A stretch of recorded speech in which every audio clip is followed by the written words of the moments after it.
Last times के बड़ी कैसे हो तुम सब। मुझे पता है कि काफ़ी दिनों बाद आया हूँ तो मैं मुझसे गुस्सा भी हो गए, बट मैं कुछ ऐसा तैयार कर रहा था जिसके लिए टाइम लगता है और अभी भी थोड़ा टाइम लगेगा उसे तैयार होने में। सो तुम्हें तो उसके लिए थोड़ा सा वेट और करना पड़ेगा और हो सकता है ऐसे मेरे वीडियोज़ में डिले भी हो। बट आज क्या बताना है हमें, बहुत इंपॉर्टेंट है। आज SST की स्ट्रेटेजी देखो। SST की स्ट्रेटेजी बताने से पहले मैं एक डिस्क्लेमर दे देता हूँ या फिर बोलता हूँ, एक नोट दे देता हूँ कि देखो 9th क्लास की जो SST बुक्स है वो बदली है। उनकी SST बुक्स 2 पार्ट्स में बदल चुकी है, ना कि 10th क्लास की। तो 10th क्लास की अभी भी 4 बुक्स है, history, politics, economics and geography.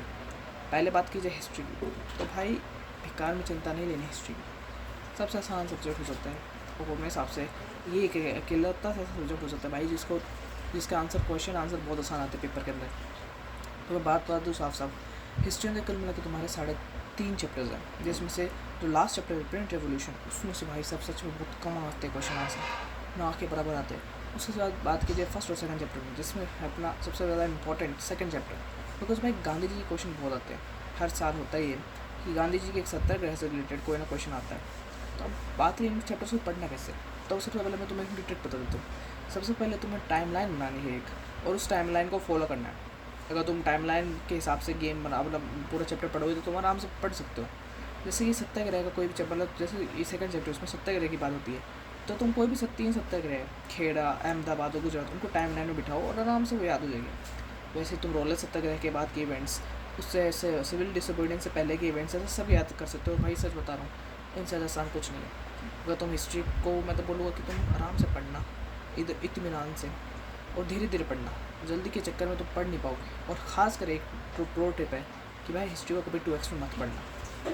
दूसरी बात की जाए जियोग्राफी की, तो देखो जियोग्राफी में बहुत कुछ याद करने को, लेकिन पेपर के अंदर मोस्टली MCQs आते हैं। सिर्फ 2 ही क्वेश्चन आते हैं, जिसमें से एक क्वेश्चन हमेशा आएगा तुम्हारे फार्मिंग वाले चैप्टर से, जो है तुम्हारा वो एग्रीकल्चर वाला चैप्टर। उसमें भी मेनली ज़्यादा कोई हार्ड नहीं आता। तो क्रॉप्स को याद करना सबसे बड़ी दिक्कत है।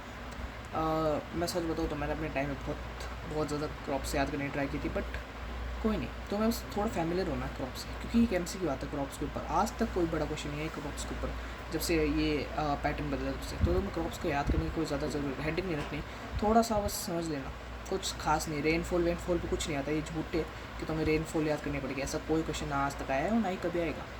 फिर सेकंड बात होती है कि क्वेश्चन आता कैसे है, तो फार्मिंग टाइप आएगा या फिर जो रिफॉर्म्स थे उनके ऊपर आएगा, ऐसे कुछ क्वेश्चन आएगा, तो ज़्यादा कोई इस पर हेडेक नहीं।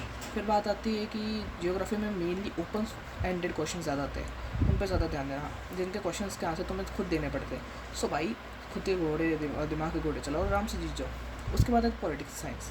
देखो भाई पॉलिटिकल साइंस में पहली बात बता दूँ, नेशनल पार्टीज़ है, उसको तुम्हें खासकर मेरे हिसाब से तुम्हें नई NCERT ले लेनी चाहिए।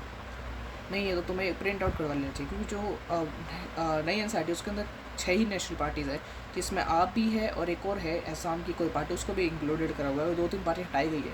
तो भाई उसको ले लो, अगर तुम अभी तक उस चैप्टर में आगे जाके पहुँचोगे, उसको पढ़ना, उससे क्वेश्चन आता है, लेकिन एक MCQ।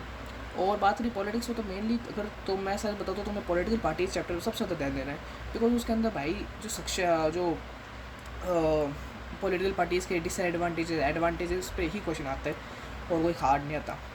और डेमोक्रेसी चैप्टर रहा, उसमें से देखो भाई मैंने तो देखा है ज़्यादातर जो नॉर्थ साइड के पेपर्स होते हैं उधर, तो जो डेमोक्रेसी चैप्टर होता है ना, आउटकम्स ऑफ डेमोक्रेसी, उसमें से क्वेश्चन आता है कि मुझे बताओ कि आउटकम ऑफ डेमोक्रेसी कैसे सोशल डिफरेंसेस को मैनेज करती है। अगर तुम उसको बता पाते हो तो yes you can do it, नहीं तो भाई दिक्कत होगी।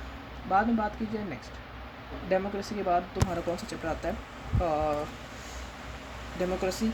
उसके बाद बात की जाए इकोनॉमिक्स की। चलो इकोनॉमिक्स की ही बात ख़त्म करते हैं, और सबसे आसान चीज़ है इकोनॉमिक्स।